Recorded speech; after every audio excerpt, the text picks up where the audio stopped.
Right on. Tim, thanks for coming, brother. Yeah, for sure, man. Thanks for having me.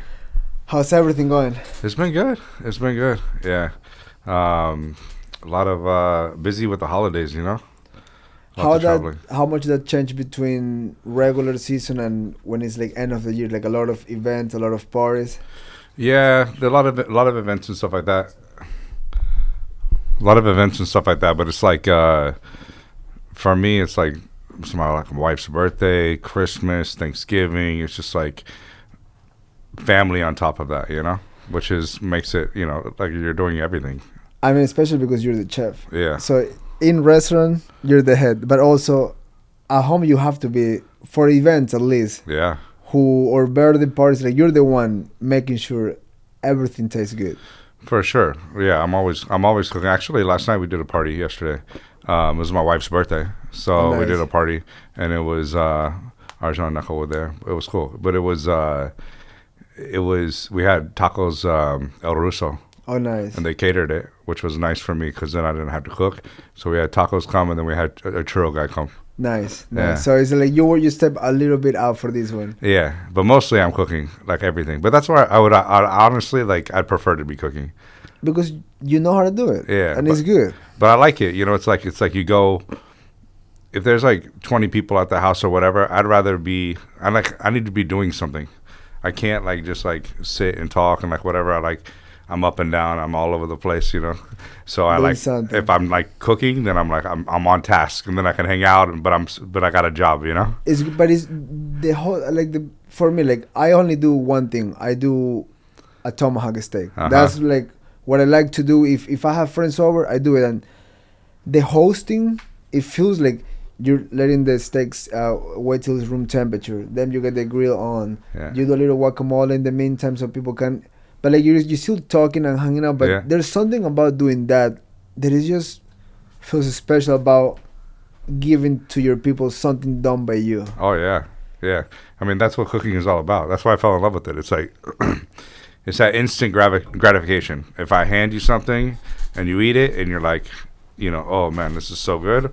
Or if you don't like it and it's like, okay, well, can I make something else that you know what I mean? It's like I want to chase that because that feeling is a good feeling. It's a great feeling. Yeah. What was like for you, like when you start prepping stuff yourself, and how that lead to like the decision of like I'm gonna be a chef. That's gonna be my life and everything.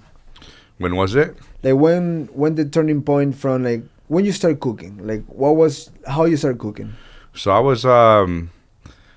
I grew up doing construction with my dad, so I did a lot of physical work. I mean, from I don't know, 6 years old, 5 years old, like whatever. As early as I can remember, I was always helping my dad work, and then I did construction with him. As I got older and was able to work legally, I was working for a company, but then on the weekends we would remodel houses. We would do so. I grew up doing construction, and then I was 18 years old and I got a job as a dishwasher at a restaurant in my hometown. Small town, like country French. Happened to be like the nicest restaurant in town. I had no idea about that kind of food. Like I didn't eat like pate. I didn't eat blue cheese. So it was all brand new things for me. But that was like the genesis, the beginning of like me falling in love with cooking. And at first it was like just the idea of the physicality of cooking, because it's like playing a sport. If you're working online and you're working with a team of people and you're like cooking and moving fast and stuff like that, it's like when you get good at it, you get like this almost this rush, this out of body experience where you're like in this flow state. You're not even thinking about what you're doing and you're just like cooking.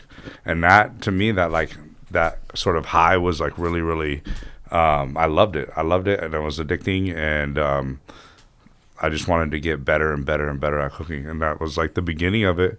But from about I would say like a year and a half in, I was like, okay, this is what I want to do. But it was and I would read every cookbook. I would I'd stay up late reading cookbooks, go to bed reading cookbooks, to just like immerse myself into it until I was just hungry for like knowledge. Just get better at it. Yeah. Like, when you said you were reading all these books, like who were the first people or chef that you want, like, I want to like follow this kind of like style in cooking and plates and stuff like that? Thomas Keller, the French Laundry Cookbook. That book, when it came out, was just like talking about like the importance of ingredients and like respect, just like this. Not only was it like amazing food, but like every aspect of it was like trying to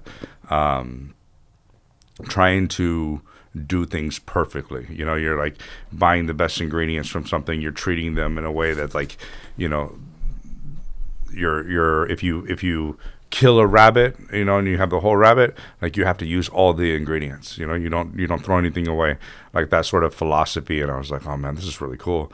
I want to work for this guy. So when I was like 20 years old, I flew myself to New York, my first time on an airplane, and I went to the culinary school up in Hyde Park, and I spent like a week there. But then I was like, oh, this isn't really for me. Like, it's like I wasn't like that great in school. You know, I didn't love like that format, but I was a hard worker. Sit down and listen. Yeah, but I was a hard worker, you know, and I like to, and like, give me a task, and like, you know, like anything physical, I could do it. And so, you know, I was like, okay, I'm going to go work for Thomas Keller. So I went and I turned in my resume, ate dinner at the restaurant, turned in my resume, and I was like, I want to work for you. And I called over and over again until finally he's like, okay, come try out for a job. And then I kept calling, and finally I got a letter in the mail that said you've been hired. And so that was like my first, you know, that was my really, I've only had, other than my own restaurants, I've only worked in two restaurants, really. You know, it was that first restaurant that I worked at, and then the French Laundry, and then I started doing my own thing. But French Laundry is like, it's like going to Harvard.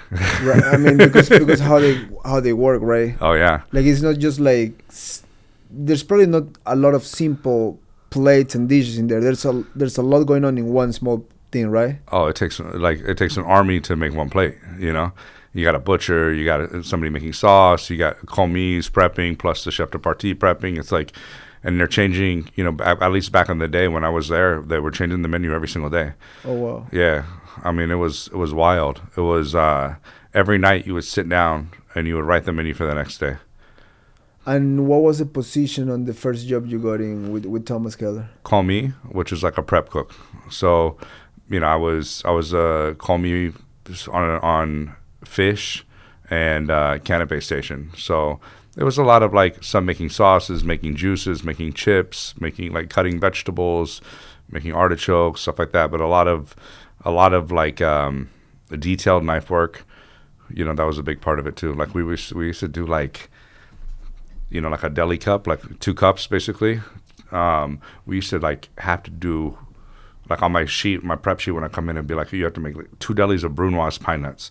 So you take a pine nut and you cut it in half, and you cut it in half again into like 8 pieces basically, and you'd have to fill up the deli of Brunoise pine nuts because you were gonna like put it on top of the fish or like whatever. Oh wow. Yeah, so it's like crazy detailed work. So just a pine nuts making of 1/8. How much you need of those to one plate? You probably need a tablespoon of it. So, you know, I don't know how many pieces that is, but, you know. Just that is like a few minutes of cutting. Exactly. Oh, wow. I mean, that's like 20 minutes of cutting. I mean, to Brunoise pine nuts, it's like,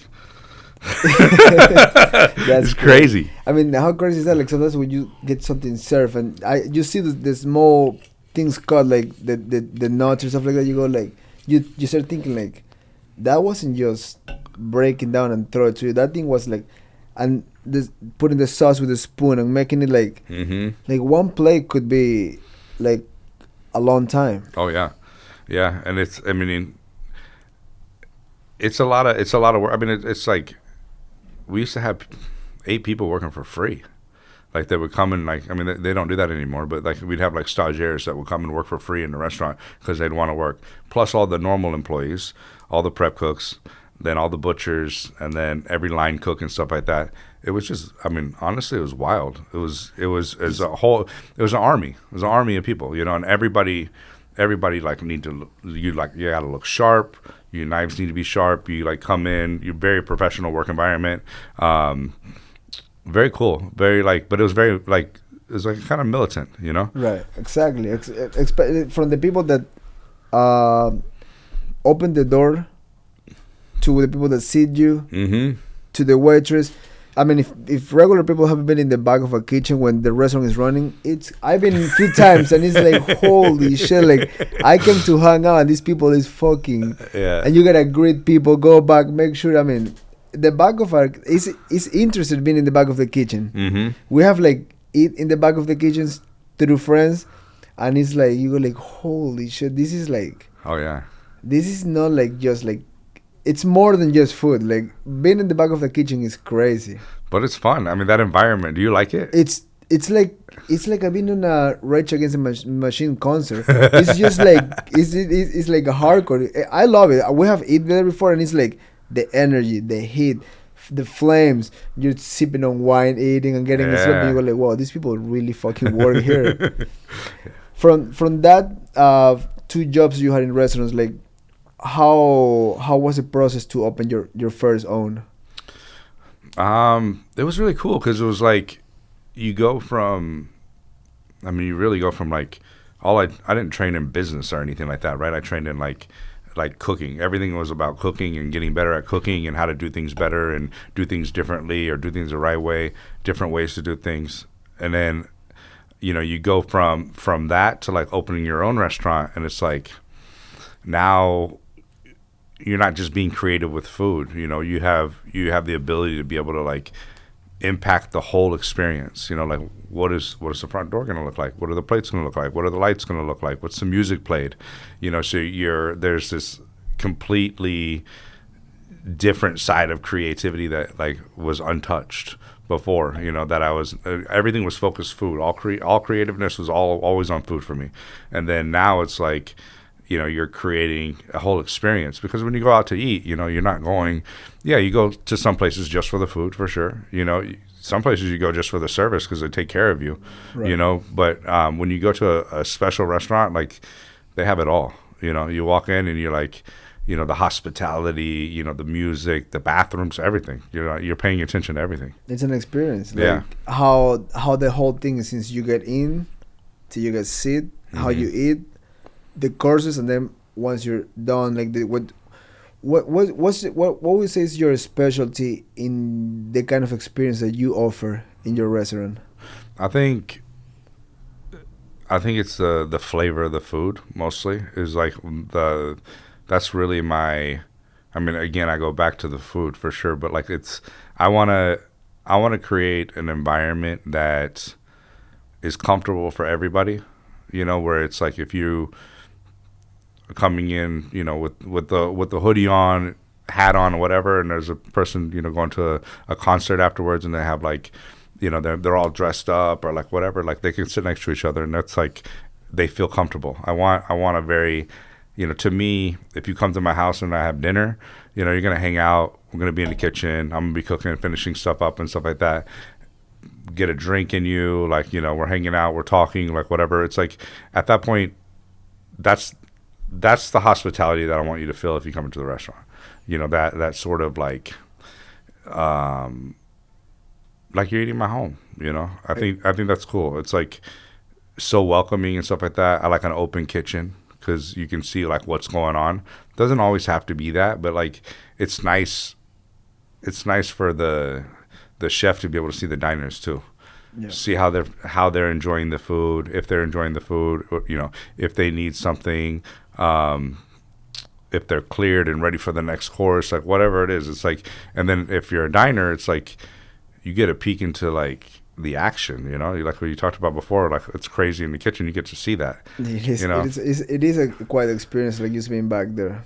And if you're working with like live fire or something like that, and you're like, you know, stoking the fire and the flames are coming up, and it's like, it's fun. It's super fun. I mean, it's like watching any live sport. Like when you're like back there, it's like, and all the different preparations that they take. Like someone here is doing some protein over there, someone's mixing salad, and then I love that because I mean, who doesn't like food? Yeah. So when you get to go a little past just their tables and shit, and you're like, oh wow, like this is everything these people do up here. Yeah.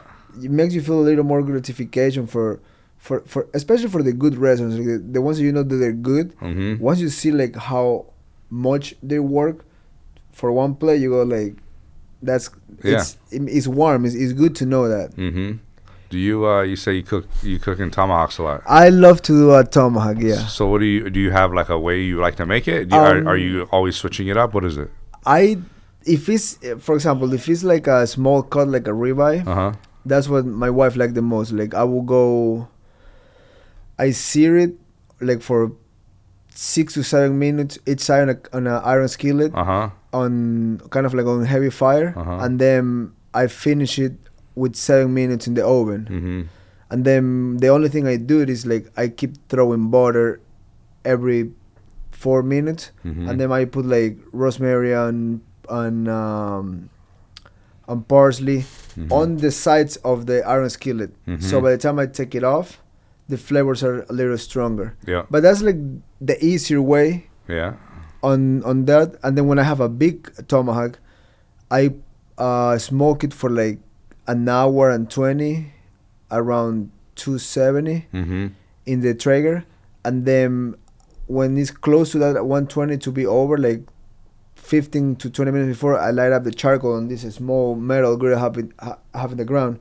So I put like a lot of charcoal. Like I get the fire really heavy, and then I literally just put my hoodie up, grab the bone, and just sear it just by touch. Yeah. And fun enough, the times that I have been a little drunk, they have come the best I have ever do it. And I do it kind of often, and then once they're done, I wrap it in foil paper with more butter and let them sit for like 10 minutes. Yeah. And that thing just come off the bone. And that's what I like to do the most. That one tomahawk with a bunch of wok and chips. And then the wok and chips is while I'm making this whole thing. And I always have like friends coming over, because they're going to be the best judges. They're going to be like, oh, this kind of sucks, or fuck, this is good. Yeah. So like, that's what I love doing. I did love to learn to cook more structured plates. Yeah. I just haven't get into anyone yet. Yeah. Do you eat a lot of meat? A lot. Like, I haven't eat today. Everything I had today was a big ribeye. Yeah. That's it. Only meat. More meat than other stuff. Yeah. Just to stay lean, because I don't want to get too big, because I have to make 135 in the next 6 months for my next fight. I don't know when's it's going to be, but I know I have to make that. So I don't like to blow up in between fights. Yeah. And more protein than carbs or fried food is going to be always better for me. How much are you cutting? Like, in total it's like close to 23 pounds. And then day of, what do you? 12 to 10 pounds. More? The last day. Oh, the last day you lose that much. So on Thursday night is like the hard cut. Yeah. Because on Fridays are weigh-ins. So like Thursday I will start, depending on how much weight I have, I will start around 2 p.m. Yeah. Start sweating little by little. And then I try to go to bed with a pound over. And the next morning I lost the last pound. But some people now do like, they don't cut weight till like Friday. They wake up like at 4 in the morning and they start a hard cut. But the weigh-ins are from 9 to 11. So they're losing all that from 4 in the morning? And if you can do it, it's actually better, because you lose the weight and you put it back on right away. Yeah. I rather go to bed a little dehydrated than only have 6 hours to do it. Yeah. Because what happens if you don't do it? Yeah. Like, you will do it, but fuck, I mean, it's risky. And if you miss weight, you have to pay your opponent a percentage. It's like, I'd rather do it the day before, little by little. But some guys are balls and they don't care. They just cut 9 pounds from 4 a.m. till like 9:30, and then they show up to weigh-ins and do it. What are you doing? Just sweating in a bag? Like, either sauna, hot water in the bath, training with plastics and shit. Like, there's any way you can sweat. You can go run for 20 hours, whatever you want to do. Yeah. But I personally like to sit down in the hot water and just let it lose. Yeah. But that's the worst thing about fighting. The cutting the weight. Yeah, because the last month before the fight, you're never thinking about the fight. You're only thinking about making the weight. That's all. The last month is like, hey, you wanna go eat? I can eat. Hey, you want? I can eat. At home, I'm usually eating like small portions, but some people can do it the same day. I like to cut everything the day before. Yeah. I wanna, if I have to cut the next day, the most that I have cut is probably like 4 to 5 pounds, and that has been like probably twice ever. Really? Because you just scared. You're like, fuck, I don't want to miss weight. And you're like always thinking like, that's, out of all the sport, fighting is fairly easy. It's fun. It's crazy. You get nervous. You get scared. But that's doable. Yeah. It's a weight cut. I wish weight cut doesn't exist. Yeah. Because you'd have to fight at what? If at my normal weight, I will weight 155 tomorrow if I have to, or right now. But that's why I also fast a lot. Like yesterday, I finished a 72-hour fast, so I used to drink water for 3 days. Yeah. That's good. You feel better after that? Oh, my energy levels are super high. Like this morning in the gym, I was like throwing heavy punches, like feeling good. And you just feel how once you go into starving, how your body starts like spiking all the good stuff, because your body goes in panic mode. You're like, oh shit, I'm dying. Yeah. But then your body learn that it's not. I mean, your body doesn't know. But all the good things start like getting released because your body goes into panic mode. It's the same thing with an ice bath or a sauna that just makes you throw all the healthy stuff inside your body because your body's going like, what the fuck is going on right now? That's good. That's a lot of. So 72 hours, is that the max that you go? I have done 4 days, so 24 more. And you do that how often? How often do you do like the 72 hour? Like I try to do one every 2 or 3 months. Okay. So kind of like eat normal. I eat pretty clean, but it's always good to fast. Yeah. Because we're not supposed to eat 3 times a day. No. Not even 6 times a day. Yeah. And when most people doesn't even understand health, they just eat all day. Cheeseburger here, cheeseburger there, hot dog here, chips, candy. And then they feel bloated, then they eat a salad the next day, and then they go back to the... Yeah. And most people, like, when I get to, like, talk to them, I'm like, they even feel weirded out about, like, fuck, 24-hour fast. That's impossible. I'm like, what do you mean this is impossible? And then you start, like, how much you train, what you do for a living. Do you run? Do you swim? Do you walk? Most people doesn't do nothing. Yeah. They're just on a computer... And, you know, some of them make a lot of money, some of them regular money, some of them nothing. But when you talk about health, that's a chapter that has been, like, kind of, like, put out sideways for the normal population. Like, if you don't do sports for a living, you're drinking most days. Yeah. Yeah. How you handle that because in your business, is drinking and eating is almost primary. Yeah, I mean it's like I never do it fast. I mean I'll do intermittent fasting, but I'll do, so stop eating. Well, normally I'll stop eating around like 7 o'clock at night, unless I'm going to dinner or whatever. Maybe even earlier. I'll stop eating at like 6 o'clock, and then I mean if I'm traveling or whatever, it's different. But like I'll stop eating at 6 o'clock, and then I won't eat until the next day until like 2 o'clock. That's great. I'll eat between 2 and 6, and then I feel if I do that, I feel great. If I don't do that, then I feel like last night I ate, and my wife's birthday party, we had tacos or whatever, and then I had Korean barbecue for lunch. Like I don't feel good. Like I feel heavy. Of course, yeah. It's like I want to get that out of my body now. Like and start intermittent fasting, but it's like with as my job. Like say I go into like R&D, and I'm like doing research and development, coming up with dishes or whatever. I mean, I did it last week. I was like making onion rings, and I was like, I made 15 different onion rings, and I ate them all. To get one good. Yeah, I was like, I'm gonna change a little bit of this or change a little bit of that, or change the batter, like change the brine time, like all these things. Trying to make the best onion rings, but like, 15 onion rings, and that wasn't the only dish I tried. Right. I tried about 4 other dishes that day, and it's like, you don't get it 100% on the first time every time. So it's like, you're trying to develop and work through a recipe, and you're just like eating, or maybe you like change the menu in your restaurant, and you have like, okay, we're gonna launch brunch. So it's like, okay, we're gonna launch brunch. Let's develop all the recipes. Now have people cook through it, and then they're gonna present it to me, and then I'm gonna eat it and make sure everything's like locked in, right? I might eat like 20 dishes. I'm not gonna eat the whole thing, but I'm gonna take bites of it and stuff like that. It's like That's like that, at the end become being 4 or 5 total dishes. that's hard. That's so hard on your body. It really is. I know, like you say, I haven't like I go to bad match and they go try this, try that, Yeah. try this, try that.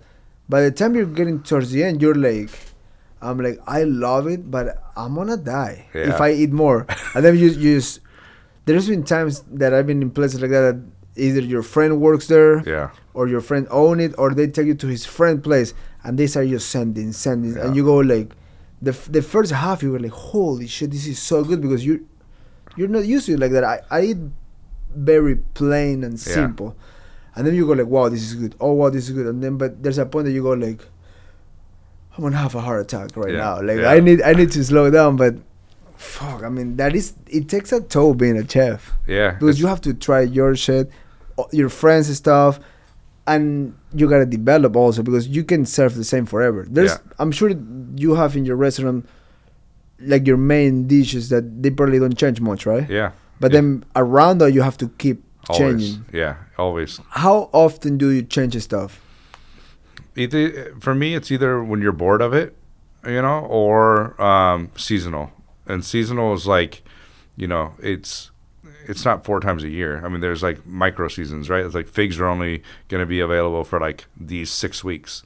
It's like tomatoes are going to be available for like 3 months. It's like when you're cooking seasonally, you want to have like, you want to have like the best melon that you can get, the best tomatoes that you can get. And that's going to be, what sort of the dish is surrounded by. So you want to, and as a chef, you get inspired. You're like, oh man, asparagus is going to come up. I know you can get asparagus year round in a grocery store, but like, when you can get it from a special farm or whatever, and they have it and they only grow it at this time of year and stuff like that, it's like, and it's grown close to you. It's really good, and it's like,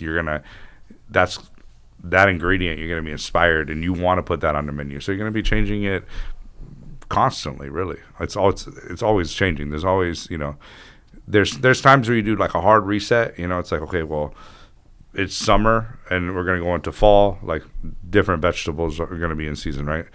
You're going to eat differently in the winter time. You're going to have like more heavier kind of like dishes, maybe like braised meat. You don't want to eat braised meat if it's like, 100 degrees outside. You don't want to have like braised short ribs. That's true. That is true. So you're going to change it.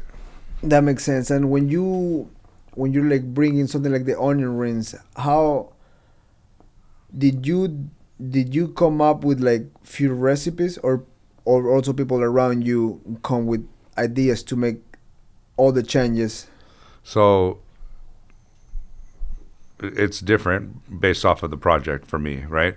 But I would say in an ideal scenario in a restaurant, you have the cooks be involved in the process, and that's just a philosophy that I grew up in and I learned from. So to me, if I give you, here's my recipe, make the dish, you're a cook. Okay, so you're cooking, you're making every night, whatever. It's like, maybe you like the dish, maybe you don't like the dish, like whatever. Like that's how you feel about it, right? It's the chef's dish. It's it's like whatever. Okay, cool. But if it's like, if I can be like, hey, asparagus is coming into season, or we're gonna get these really nice chanterelles or these mushrooms, it's like, what do you think? What do you want to do with them? What if we like grill them and like, cook them over wood fire? And what if we serve it with like a vinaigrette of some sort? It's like you're involving them in that process, and you're training them to really be a creative chef. You're training them how to develop a dish. And if they feel that ownership in the dish, the ownership of the dish, I think you're gonna cook it. You're gonna be more proud of it. This is my dish. I'm more motivated to actually like develop it the right way, because there's so many ways to do it. Yeah. But if they have a creative principle, they're gonna be like, okay, this is gonna come out of me, and people after that door is gonna be like, oh wow, this is crazy. Yeah. I mean, you have like, when I was at French Laundry, we're changing the menu every day, right? It's like you're, as a 22-year-old chef, you know, or cook, you know, I would go in there and I would put my dishes on the menu. You know, like I would write the dish in a 3 Michelin star restaurant. And it's like, well, you have like a 22-year-old kid like doing it. Like, why? You know, but it's like, of course, the chef was influencing decisions, and we were, you know, I felt like I was coming up with a dish, but in reality, like I was being taught how to do that. And then eventually you understand the philosophy, you understand how to put things together, and then you start being able, you get more and more trusted, and you're able to really put that whole dish on the menu. And then, you know, like when somebody comes or you see a review or they talk about it, you know, like you're like, that's my dish. Like I made that. Like that's mine. You're proud of it. And coming from a fast-paced restaurant like that, also develop in a way like you can like on the go start changing stuff, because if like you say, like I went from working here to having my own. If that would be a very slow-paced restaurant, that could affect you in the future. Yeah. But because you were always involved in the change, that was almost like by default a good place to end before you start your own. Oh, for sure. It was. I mean, it was like going to, you know, Stanford or Harvard. Or it's like literally, you know, it's like, oh, did you go to culinary school? It's like, no, I didn't go to culinary school. Like, but I trained at the French Laundry for 13 years, whatever it was, 12, 13 years. It's like, it's a long time to work in that environment. And then like, you know, you think about all the things that you learned. It's like, you know, that's like, it's like I went to college. It is. Especially, it's like who you're like going shoulder to shoulder to make and create something. Like your brain start like picking up all the good stuff. Then you have your own taste. So you go like, okay, even if you could be the best at this, this is how I would do it. I mean, that's the amazing thing about cooks and chefs. Like they can come up with whatever they want. Yeah. And you just have to taste good. Yeah. Which it will taste good. Yeah. I mean, there's, you know, you have dishes that are some are better than others, but sometimes you just hit a home run and it's just like, you know, everybody loves it. And it's like, what has been your home run since you started restaurants? I would say one of my favorite dishes, and there's like different styles of cooking, right? There's like stuff that's going to be really creative, and then stuff that's going to be like, you know, I made onion rings. That's not like, there's not like a lot of creativity, you know, you're just trying to make the best version that somebody's ever had. But like if you go and you really try to dive in deep and be creative, it's like, you know, I think about some of my favorite dishes to eat. Like we had a beef tartare on the menu at one time, and when I was developing that recipe for the restaurant, it was like I had just met my wife. We were dating, you know, just met her. She's Middle Eastern, so I was exposed to like that culture, that type of cuisine, and it was just like, you know, different spices, different things, you know, and I was like, okay, well, you know, the way that they eat their beef tartare, you know, is they'll like grind the meat and then they'll rub it with the bulgur, and then you know, it's simple, but then I was like, well, what if I take, you know, these flavors and some of these ingredients that they wouldn't necessarily put together, but in my mind it makes sense. And so, you know, I would take like lavash cracker, which if you say lavash to my wife, it's going to be like, you know, not crispy. It's going to be like, you know, flatbread. But for me, lavash in my old school training was like crackers. That's what I knew it as. So we take lavash and put muhammara on top of it, which is like this like walnut and pomegranate molasses kind of condiment, really. And you spread that on, and then the beef mixed with beef tartare with bulgur, dollops of like yogurt, mint, Aleppo pepper, lemon, parsley, and it's like to me it like screams Middle Eastern, but like they don't have any dishes like that. But like if you're familiar with that stuff, like, and that's fun for me. It's like that to me is like American cooking. It's taking influence from, you know, we have so many different cultures that live here. It's like, exactly. You just like, you know, you get inspired, and, you know, I'm not making the exact dish that they make, but I'm inspired by all these ingredients, and I'm applying it to like how a French restaurant might make beef tartare, how I was taught to make beef tartare, but I'm making it completely different, with different flavors. And it's like that creative aspect of it, like I love it, you know. So I've done that with like sort of a play on like with street corn agnolotti, with this pillow shaped like agnolotti stuffed pasta with the corn filling, and then you had like chili oil. It's cooked in like a lime butter, sauce, cotija cheese, homemade tahine, you know, and it's like you're eating this French style, but it's not even it's like pasta's like Italian, but you're cooking it in a French style, and you're making it with Mexican flavors. And it's like, that's cool. It's very, like, I'm just getting hungry. Like when you were describe the tartare, I was just like worried. And then you go to the Italian, French, Mexican, and I'm like, fuck. I just start imagining it. Like that's it. I mean, that's probably the best thing about being blessed with being creative, because you can start just, if I grab this and I mix it with this, you could have a fucking crazy meal. Yeah. Yeah, the tartare one sounds crazy with the yogurt and the mint. It's so good, and it's like it's really fresh. It's like a lot of food. Sometimes it's heavy, you know, and I like heavy food sometimes, but I also like to eat very light. And so when you're eating beef tartare and it feels like light and like it feels like a salad almost, you know. It's like, it's good. And it's crazy that a lot of people sometimes they don't even know they're eating like raw meat, because it doesn't taste like. I mean, it does taste like raw meat, but most people that eat a tartare, they don't even know. Like, you will hear someone be like, no, I don't like meat and rare my cuts. And I'm like, you just eat tartare. So, yeah, but that's not, I'm like, that is raw steak. Yeah, it's like they raw. Don't even have like more raw. That's like as raw as it can be, which is crazy. Like, we could eat raw meat. Yeah. Do you eat raw meat? I have never caught a piece of raw meat, but I love beef tartare. Okay. Which is still the same. And how do you cook your steak? If I'm just cooking a steak, I'm putting it 5 minutes each side of the skillet. Medium rare? Medium rare, yeah. With butter, salt, and pepper. Yeah. That's it. Yeah. And then if I'm like not in camp, I would just eat the meat, and at night I would do some fruit with some eggs and whatever is available at home. If I'm in camp, I will weigh how much protein I can eat, and I would do like with half a cup of rice. Really? And then the half cup becomes a quarter, and then a third, and then nothing. But you don't eat rice normally?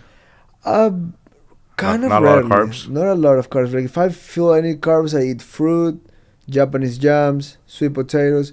I do rice, but like my wife does like a salmon rice. It's simple, but it came like she does like honey salmon, and she put a sriracha on top, and then that thing is juicy. So the juice of that gets the rice. Yeah, and good. She cut cucumbers. I mean, it's so simple, but it's fucking delicious. Yeah, your wife's a good cook.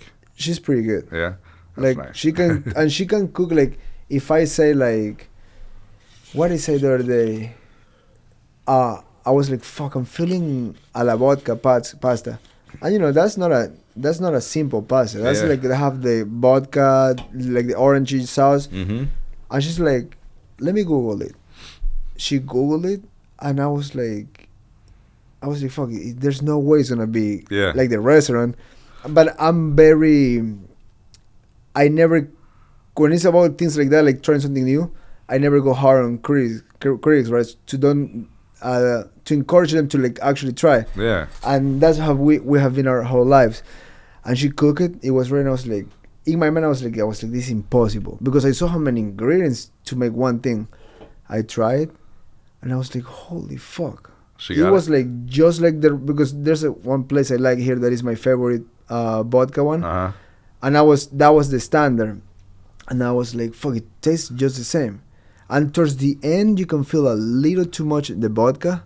But that's minor. You just put less vodka next time. But I was like, you're fucking crazy, because it was like, I was just in the morning, I said, fuck, I'm craving that.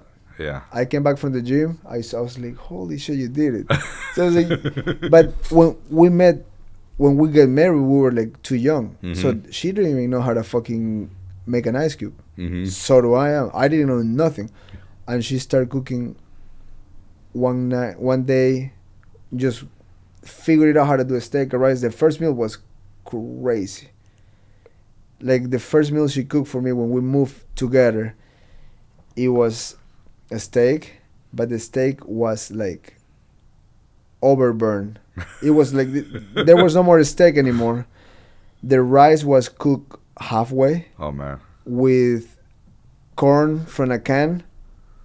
She didn't remove the water. She just threw everything on the rice.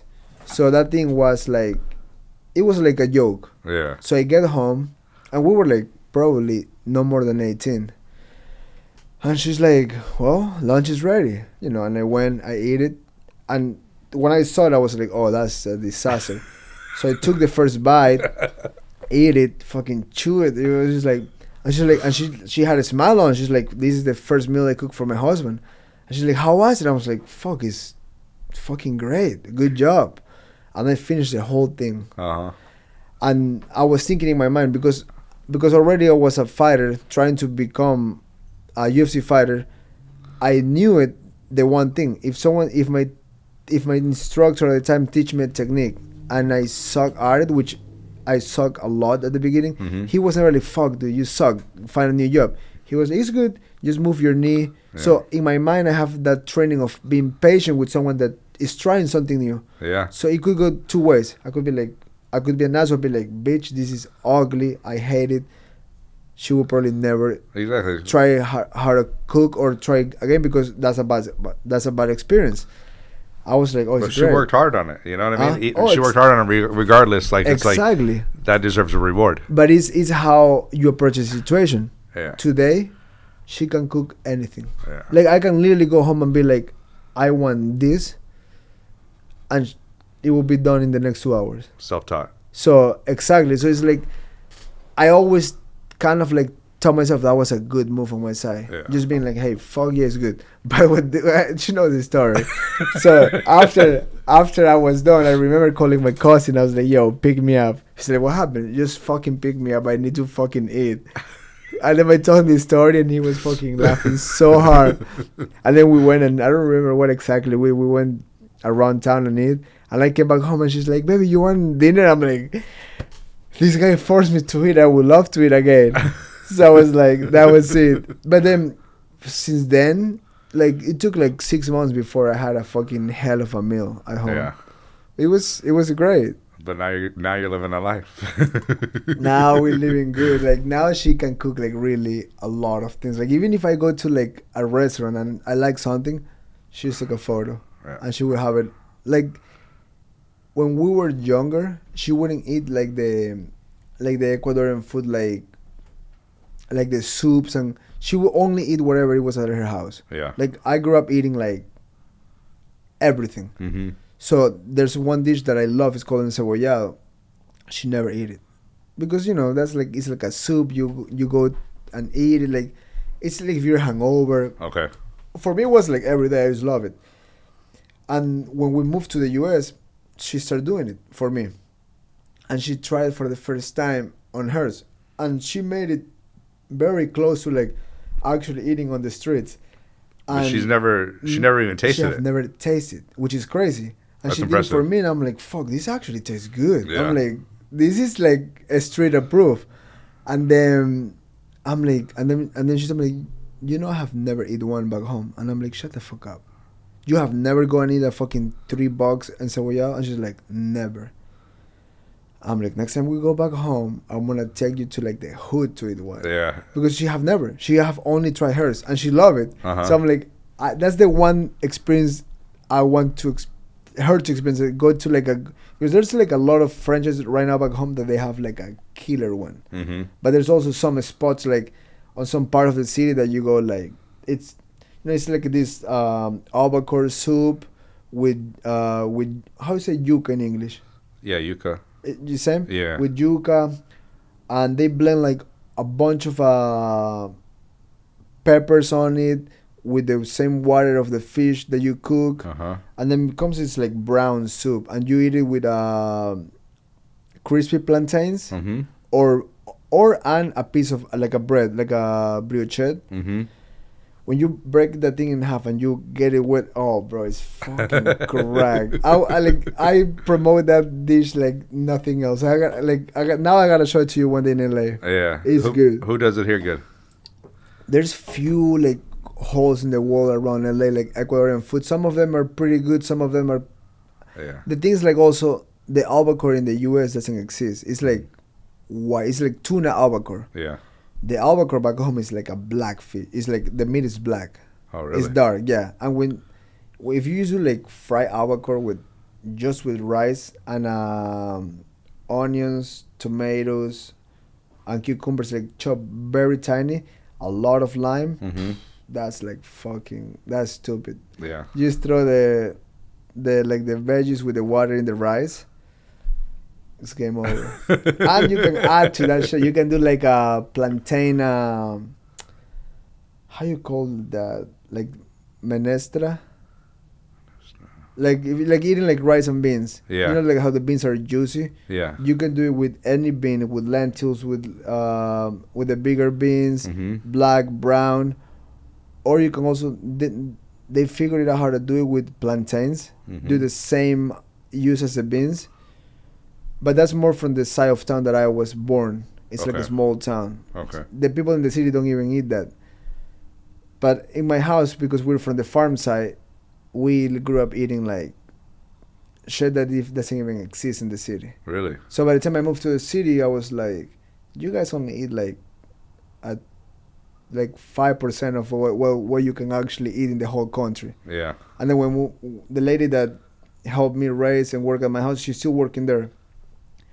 That lady can fucking cook like at least 100 dishes. Really? And they are, when I go to my mom's house, it's like it's like 4 or 5 dishes. Really? Like the starter, Mm-hmm. the second starter, the main one, another starter to the end, and a fourth one. And it's Is it formal like that? You eat one and then you eat another course? And in then my another house. course? Or it's like family style, everything's out? No, it's one by one. Really? And it's That's like impressive. in the table they put like chicharron, fucking plantains, fucking rice, and then they bring a soup. Then they bring rice and beans, and like especially because I don't go often, so when I go, they make the ones that I like. Yeah. It's so fucking good. you eat that day? You eat that day, right? Yeah. It was like one after another. Oh, wow. It was I go hungry. Do you eat a lot of protein? Like, Ye- do you calculate how much protein you eat?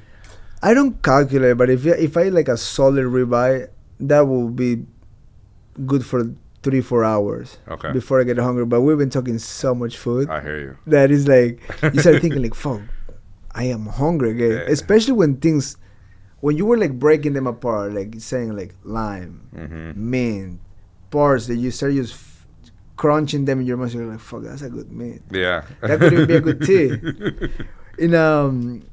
What is the style right now on your restaurant that you have right now? Like, what's the style of food? Right now, it's French, so it's like steak frites, but it's like French American. So, like very American dishes, but like French as well. So French and American, French techniques. But it's I think that was the first restaurant I ever worked at, was a French restaurant. French laundries, French techniques and stuff like that. Not really like super French, but pretty French in the style that they cook. And then this one, so it's like literally sort of a blend of the first 2 restaurants that I worked at.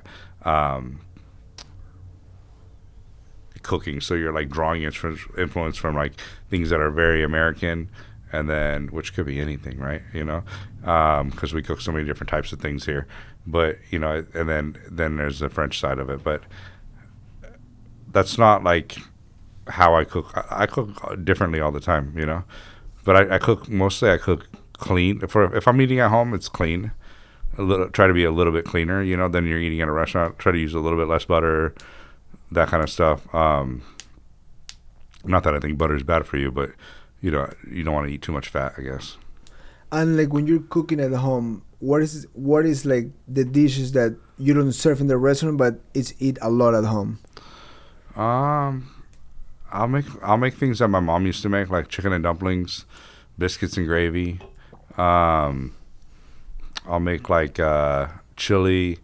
Um, but a lot of times, honestly, mostly we eat steak. Like I eat a lot of beef. Yeah, I cook steak like probably like 4 or 5 times a week. that is the simplest Yeah. and the probably the best if you don't want to get big and you understand feeling good, Mm-hmm. because you can like eat a steak until the point that you're full, Yeah. but in 10 minutes you feel normal. Yeah.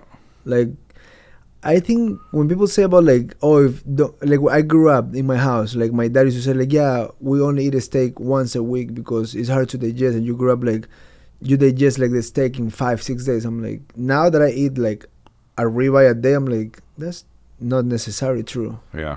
because I don't feel like I'm not digesting it for days. Yeah. So maybe it's just an Ecuadorian myth, or my dad tripping on it because he eat a lot of fish. He's primarily eat fish, Yeah. but like I grew up since I was a kid. Like he will say like, yeah, I only eat once a week meat, and I'm like, that don't make sense. That's my favorite thing now. Yeah. If I eat, I feel like I digest fish faster for sure. But meat, yeah, it's mostly the other stuff that you eat with it. That's it. Like exactly. I mean, You're gonna have like potatoes with it. It's like it's gonna sit with you. You're gonna have bread with it. It's gonna sit. and most people in Ecuador, everything comes with 3 pounds of rice. Everything, and sometimes a dish outside the protein, you will have like plantains. That's a Mhm. carb. Mm-hmm. You have rice in the middle. That's carb. You will have like sweet plantains on the other side, and then one plate will be ending having 4 to 5 different carbs in one plate, and that's how people eat out there. Everything has some, like plantain is probably every day, Yeah. rice also, and then the other ones are like in addition of, Yeah. like, you know, in the middle of the meal you can do like a sweet plantain, like when they're like really really mature, like they're like almost like sugary. Yeah. They cut them in the middle and they put like a shitload of ton of cheese, which that thing is like, Cheese. yeah, Oh yeah. that's crack. But then that's another carb Yeah. with fat. Yeah. So it's like you finish your meal and you're kind of sluggish. You're like ready to go to bed at 2 p.m. Exactly. But you gotta. I don't know. Do you eat after your workout or before or both? It depends. Normally, most mornings I wake up and I'm not like hungry, unless I go to bed thinking like on something, and I'll tell my wife like tomorrow I want this, Yeah. and then that's done deal. But I wake up and if I don't feel eating much, but even though if I have a hard workout ahead of me, I would do some sort of carbs. I don't really focus much on the protein because it's not gonna make a difference. And then after that training, I recover with some protein and some sort of vegetables. But depending, right? Out of camp, I really freestyle with my diet. Some days I eat once a day, some days I eat more. Mm-hmm. In camp, it's like super diet. Like everything is weighed. I can't eat more than this, and then You have a nutritionist for Yes, that? I have yeah. one. Yeah. but I've been with them for so many years that I learned a lot about weighting my food, how much I can eat in, you know, after each meal is at least 3-4 hours before the next Mm-hmm. snack or meal. And then you just learn, and you end learning your body more than anything. You're like, okay, I know if I love dry mango. That's kind of like my cheat meal. Mm-hmm. But sometimes I can eat 2 bags of dry mango because Yeah. it's still a lot of carbs and sugar. So like once I'm getting lower in weight, I can do like 1 bag a week. Mm-hmm. But then if I really find a bag that is like, because sometimes they came like too dry, Mm-hmm. sometimes it's like crack and sugar. Yeah. And I'm like, okay, I'm gonna do a second bag. But like when I do that, I take some off of my dinner and then some off of the next Mhm. breakfast. So you just even it out. And then every morning I have to check my weight, so that doesn't lie. Yeah. So it's either you're on or you're not. When you're not in camp, you're still training, right? Every day. But how long are you training? Couple hours? Yeah, like I would say like 2 hours. Like this morning with coach, we did like we don't even did like regular like punching. He was like trying to like he make us a squat like all the way down, and this is just an exercise. This is not like fighting. Yeah. And he was once we're like fully down, he was making us move our body and punch the back without falling out of balance. And his whole thing was like, I make this in my head. I think this will make sense. And he wanted like all these little muscles, because when you're like fully squatted, you're like kind of like shaky. Yeah. He was like, oh, I want you to like be able to rotate your body, punch as hard as you can without falling.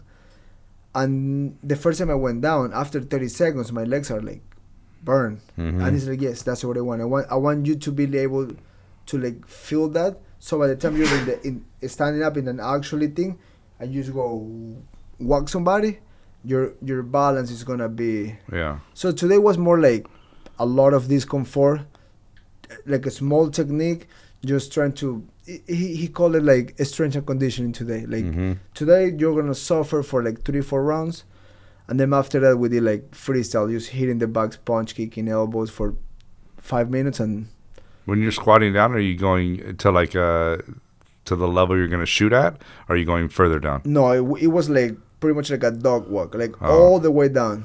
Like you will never fight there. Yeah. But he was trying just to like, let's try this to see what happens. Yeah. That maybe in the next 2 weeks, your technique might show a little better. Like sometimes he tries different things to see if that make a different impact. Yeah. And then he keeps mixing it up like that. How'd you get into it? Was it jiu-jitsu first or no? I started with jiu-jitsu. Yeah. That was the first thing I did. And then I literally took one class. And I have said this a lot. On my first day, I never stopped training till today. I went every day till today. How old?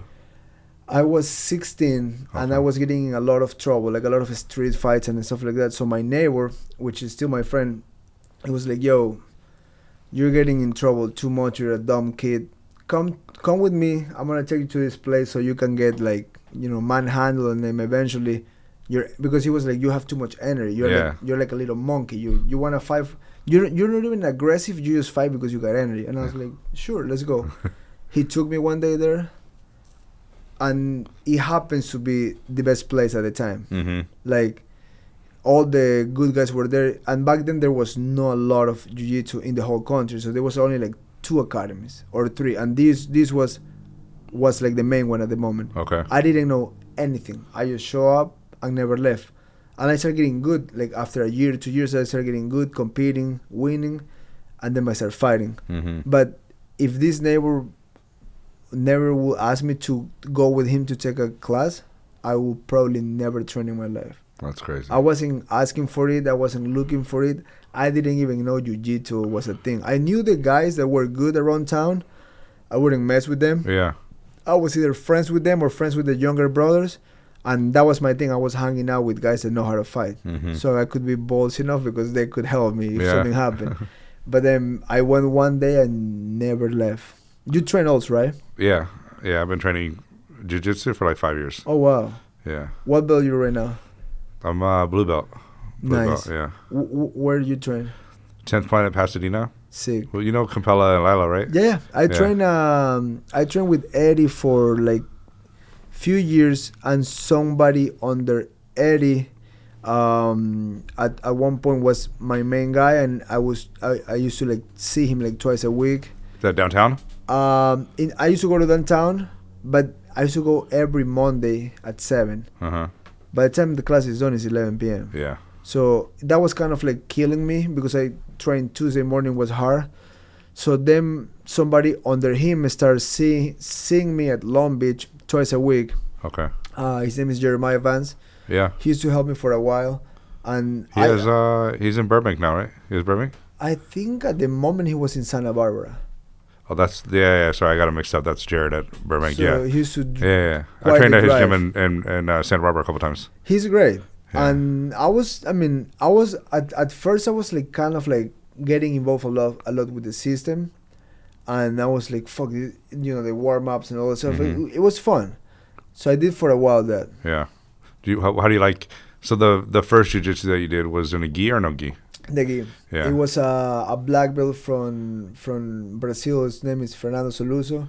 He was a black belt under Fabio Gurgel, which he was that academy before everybody get good like today. That was like the mecca of jiu-jitsu. Like no one, they won every tournament. Really? Like Demian Maia, Marcelo Garcia, like all these guys came out of it. Like, and the list goes and goes. Mm-hmm. So when he came to Ecuador, he never won first, but if you see the podiums, he was like Marcelo, Demian, Galbao. Mm-hmm. He was there, like Jacare. He was there. Like he always was on crazy podiums. So he was probably just as good. They just happened to be the next legends today. Like right now, all those guys that I named, they're like like the main thing at some point. Mm-hmm. So when he came to Ecuador, I think he came for a seminar, and then he fell in love and he stayed.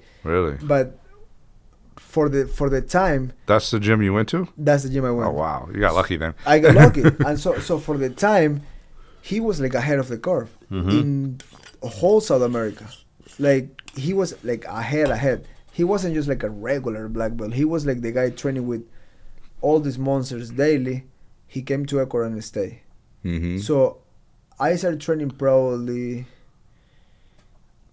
7 to 10 years after he get there.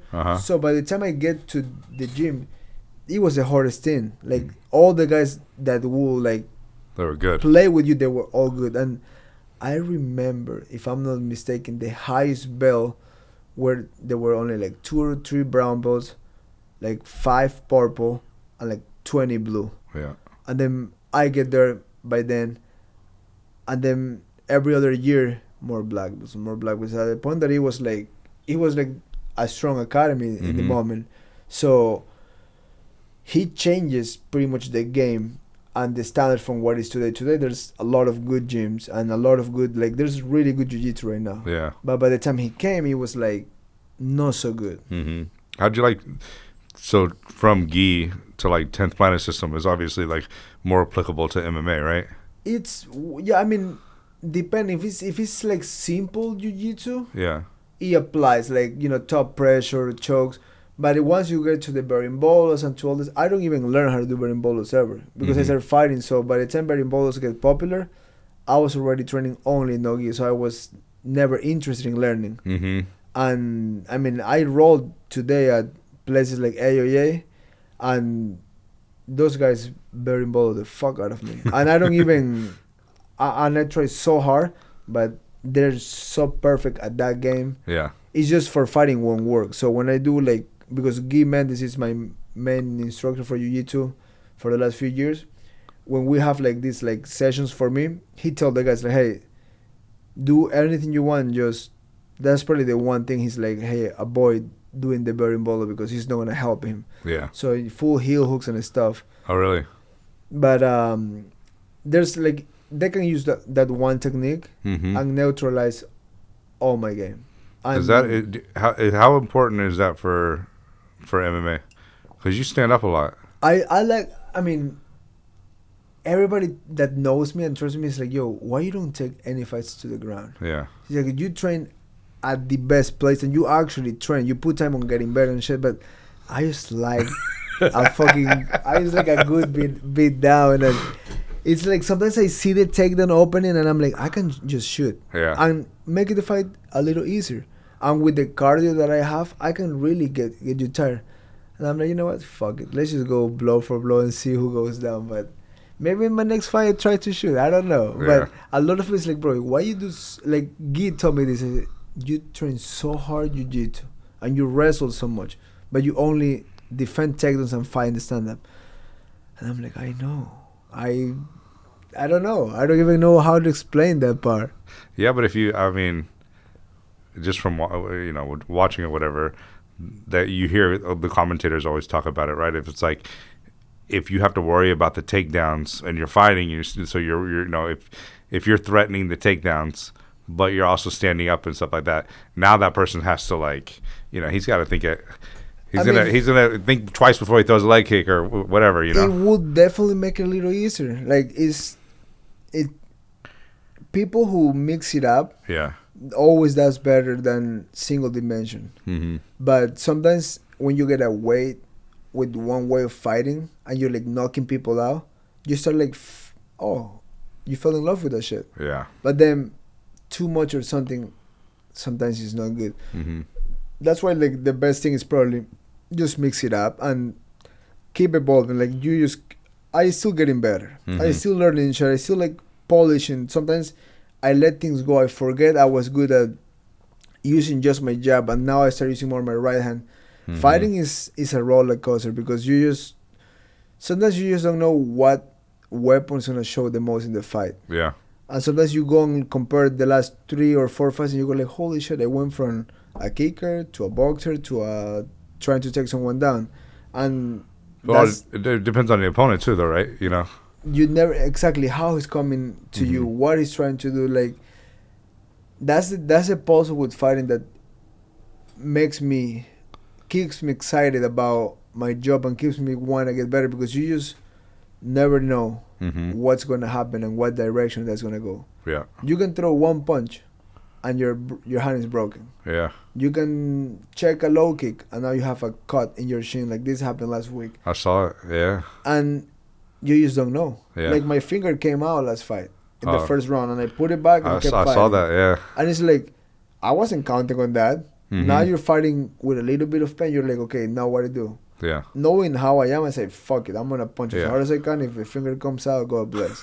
Like, but that's the state of mind that you have to be in order to go through. Because when I saw my finger sideways, in my mind, the thought crossed, just put a knee in the ground, cover. He's going to do 3 seconds like that, and fight's over. Mm-hmm. And then I went, fuck that. I don't want that. I said, fuck it. I can cut my finger tomorrow. Yeah. It's okay. That's like fighter's mentality, though. You have to. Yeah. You have to. If not, you're going to be there for a long... Like, you can tell when guys don't want to be there. Like, they're good, great athletes. They could be world champion in other either organization or disciplines. Mm-hmm. And you can just tell when someone doesn't want to be there. Mm-hmm. Like, it's a rough place you don't want to be. You want to like actually be excited to be there, or fucking find something else. Yeah, if you don't want to be there, you shouldn't be there. Exactly. It's not like other either sports or jobs that you can, be lazy and sloppy and you'll be fine for that one day. Not in fighting. Yeah. That's the one place you don't want to be either careless or underprepared or just be too scared to, because we all scared. Yeah. But at some point you gotta like change that switch and be like, okay, today we're red. We're seeing red everything. Yeah. How many fights do you do a year? This year I did once. Last year I did two. Yeah. It's like once you get closer to the top 10, like after I fought for the title, I fought once. Mm-hmm. And then I took some time off and I fought this year once. This year this next year I want to be a little more active. Okay. Like once it's fully healed, so I'm still not 100%. Oh, really? Yeah, like I can't punch it yet. How long ago was that fight? October 18th. Oh, wow. So I still not able to close a fist. But today I punch a little bit. Yeah. And I feel better. But I wasn't punching like full speed. I was like touching to heavy kicks or throwing a combo, but making sure the right hand is getting actually pretty good. Mm-hmm. Because I'm using it a lot. But I'm still still kind of swollen. Yeah. So you can see it, yeah. So I just gotta wait. I think in 1 month it's gonna be good. So let's hope for the best. Yeah, getting injured sucks. That's the thing. I hurt my back. I hurt my back. I mean, this is just training jiu-jitsu, but I hurt my back and I hurt my ankle, both in the past 6 months. So I took a lot of. I still train as much as possible, but took a lot of time off because I had to. Because sprained my ankle and then. And the ankles are so sensitive. Once they're hurt, and in Temple there's a lot of leg work. Yeah. Yeah, depending on the guys. Yeah, I don't mess around with the legs too much. Personally, I try to get out of there. There's them planet guys that they only attack legs. Yeah. And I remember when we started like on like either 50-50 or like on a leg attack, it was like I was like, there's I'm not getting out of this. Like, Yeah. just tap me and let's restart. Tap me and let's restart, because some of them will never get a hold of your neck. They just die for legs. Legs. They're fucking good at that. Yeah. What's your favorite like move out of the whole thing? I don't know. I mean, I think for me personally, right now, it's always trying to focus on something different, right? And so I think I've been focusing on like pressure, a lot of pressure, a lot of like listening to breathing, and trying to like hear, like drown everything out and listen to their breathing. And when they take a deep breath, like sit a little bit harder, make an adjustment. You know, like basically beat them down, wear them out, and then you know, go wherever they'll kind of take you. But I think like the next sort of period, I think I'm going to focus a lot on like transitions. Just keep moving, because with the pressure, I feel like I've gotten a little bit lazy, and it's like a lot of top pressure, a lot of heaviness, and it's like I'm not transitioning, which means I'm not seeing as many moves when I roll, right, which means I'm not going to get as good, you know. That's true. So I want to move, but it's like I didn't focus on that forever, you know, so it's a period of time. But I like to do like, I say my style of game is probably I'll go back to Z guard and fight from there. I'm a little bit bigger, not than everybody, but like than a lot of people, you know. So I'll usually take bottom position to try to like reverse it. Like I like, you know, especially if it's somebody, I'll take somebody, you know, trying to get me an arm bar all day long, because I know how to explode up and get, you know, and escape that position.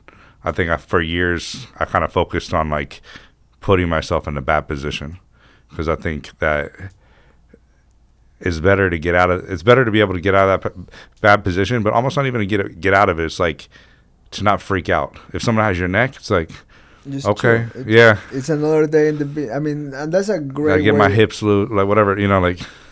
That's a great way to see it, because like when people that doesn't do this for living, but they do it as a personal challenge to get better, to self-defense, just being able to be on the usual, on a fucked up position, knee on the stomach, getting choked, a spine twist, that discomfort applies on personal life. Yeah. So when you're having like a stress day, or like things are not getting your way, shit's getting slow, because you have been in that, could be so small to saying how big is life, but been close to choke out, and you defend it, then you get out.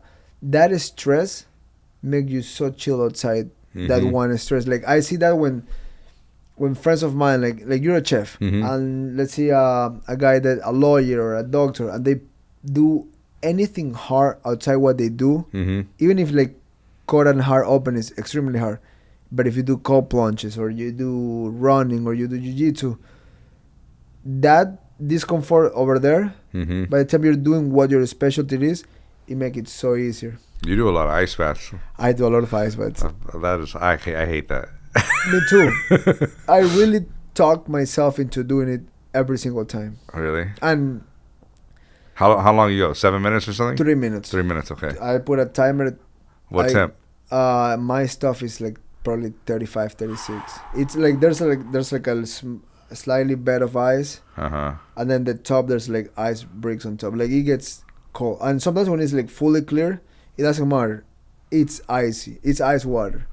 And sometimes if I wanna have like a sick photo of it, I put it at 32, overnight it, and then switch the temperature to like 35, 38. So it's gonna be this much of ice built in 2 days. Then because I switch the temperature, will come up, and then I break it with a hammer.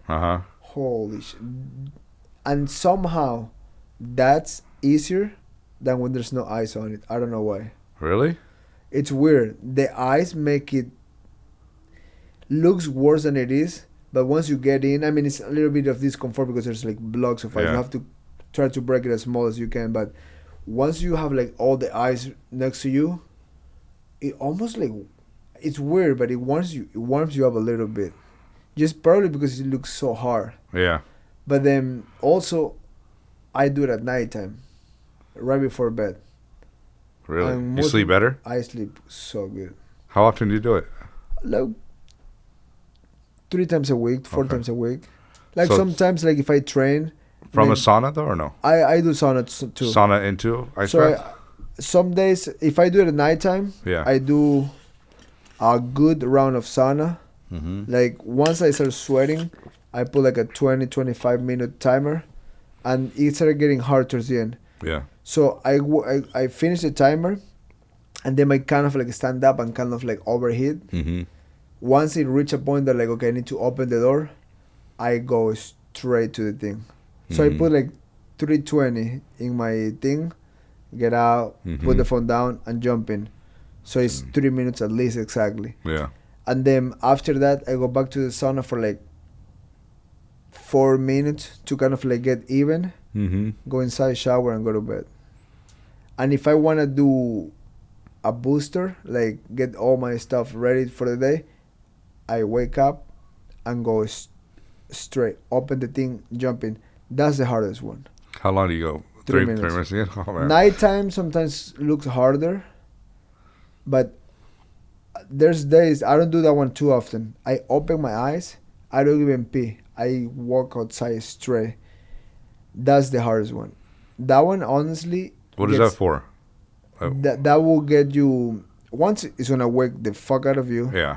2, because it's the first thing that you feel like all this. You just wake up, so all that stress is gonna like just boost testosterone, growth hormone, small injuries out there. They're gonna like, I mean, this is me talking. It's gonna send cells to the injuries, but I mean, I follow like Dr. Rhonda Patrick or Mhm. Huberman. They talk a lot about the spike proteins and when to use it. What happened when you use it at this time or at that time? Like if you lift weights Yeah. or do a sprint, you don't want to jump in the ice because you're gonna repair everything that you just break, and it's almost like you cancel the workout. So before I didn't know that, and I would like do something hard like that and jump right away. Yeah. And then you go like, fuck, did I just waste a workout? So you're not doing it after a workout? No. Oh, wow. Sauna, after a long run, after a lift, after a sprint, I do sauna to kind of like keep the muscles loose Mhm. or keep the heart rate going. But if I do like anything that break the muscle, I only do sauna. Yeah. If I spar really hard and I feel like I'm banged out, I jump in the ice. Okay. That's good. When you do jiu-jitsu, what is your game? Which doesn't help for MMA. I got a good guard. Like I can like control. I have a triangle. Uh-huh. I like to like, from the guard, grab a neck, sprawl back and get up. Yeah. But in MMA, it's being on board on it doesn't really work. It's different. Like you can be the best jiu-jitsu guy. If we start on the guard, I can almost manage to don't get tapped out. Mhm. And the guy that is on top laying most likely will win. Mm-hmm. So I kind of like force myself to like a lot of headlocks, being on top, or just kick your ass in the stand-up. Yeah. But for a long time, I used to like play so much guard, and you're safe. Some guys actually get tired of trying to tag you, Yeah. but as the level gets higher and higher, Not so much. guard is not gonna be your best friend. Yeah. So You never really want to be on the bottom, right? Like, especially in MMA, yeah. it's almost like even if I'm throwing triangles and I'm elbowing you, most likely they give the run to the other guy. Yeah. Most likely, unless it's like a guy that is excited riding like laying on top. Mm-hmm. But you still have to get up and at least land a few punches to kind of like reverse the. But the judges are just fucking trash in MMA.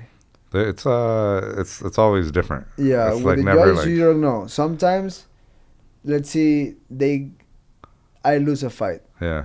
by decision, and the next week, very similar fight. The other guy wins. Yeah. So it's like that was just like mine. Why he didn't lose, or like I just won like that. Why he lost? Like the judges in MMA are pretty close to be a full bag trash. Yeah, you were pretty pissed off at the last decision, right? Yeah. Yeah, you're like, I'm on. I was insulting everybody. I'm glad the guy, the UFC security that was handling me, happens to be a good friend, and he calmed me down, because if he was a guy that I wouldn't know, I would just go.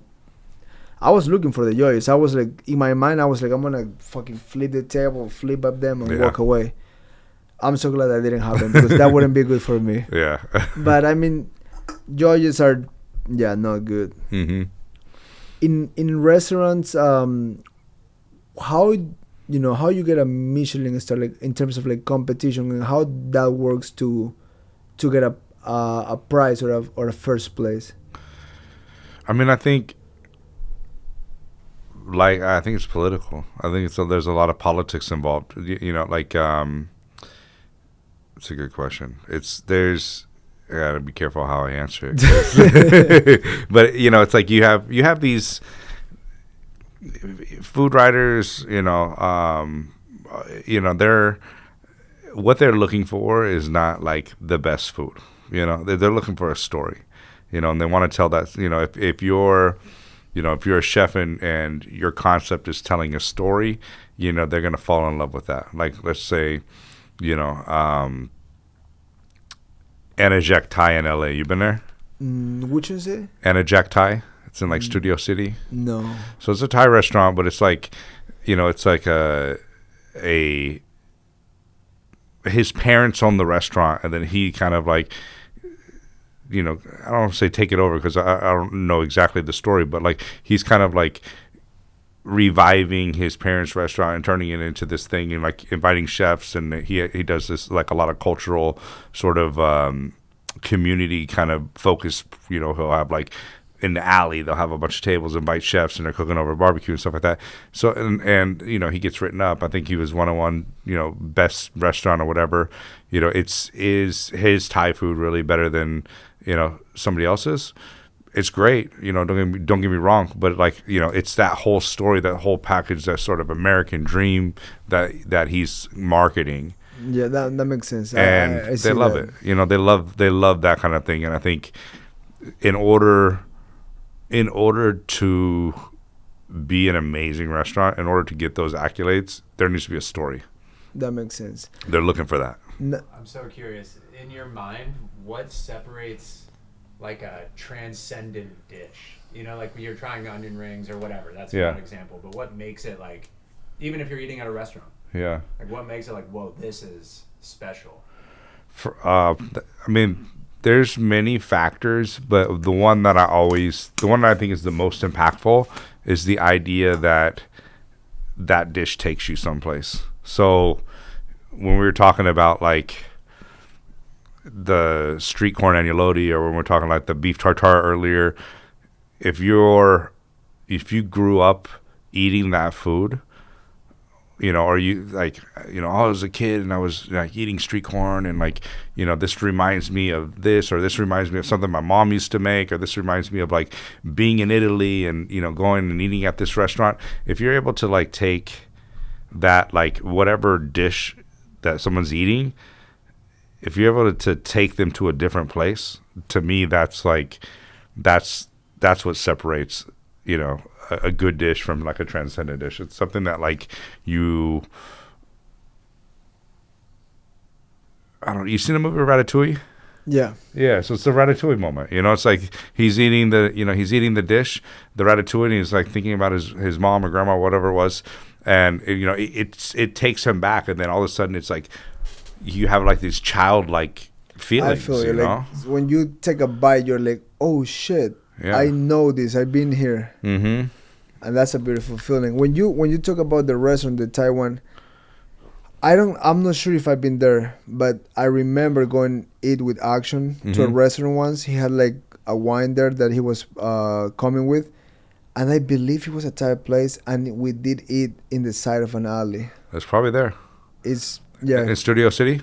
Or you don't remember? I mean, he sent me an address and I show up, but I don't. It could be that one. Yeah. I'm not sure. In case the guy cooking to me. Oh, you've been here. I'm like, I possibly was there. I'm not sure. Yeah. It probably is. If you ate in an alley and it was a Thai restaurant, it's kind of the only one I know. It was definitely an alley. I'm gonna ask him if it was that one, but I don't wanna be disrespectful saying I've never been there and I probably was there. But yeah, I think so. Yeah. I can ask. What's your favorite restaurant in LA?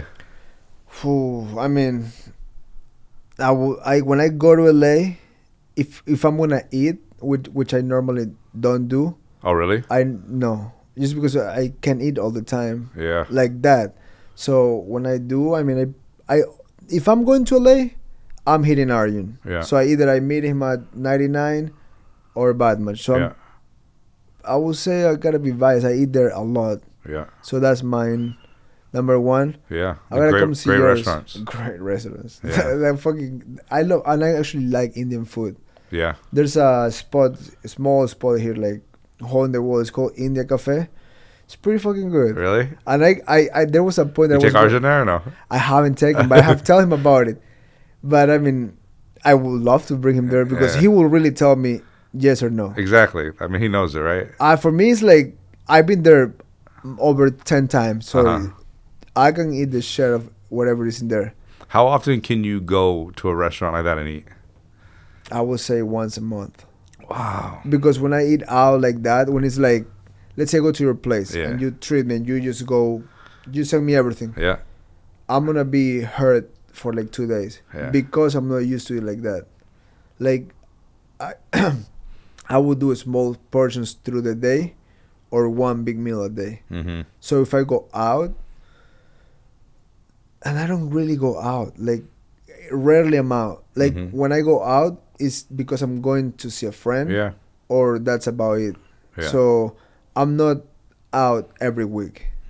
And I eat at home, I would say 95% of the time. That's crazy. That's good. Healthier at home. I feel that's it. You feel so good that you're like, that's what I save my bottles. Like after we went to a friend opened a store in Venice, so Arjun and Uncle were there, and afterwards we went to RBS. Yeah.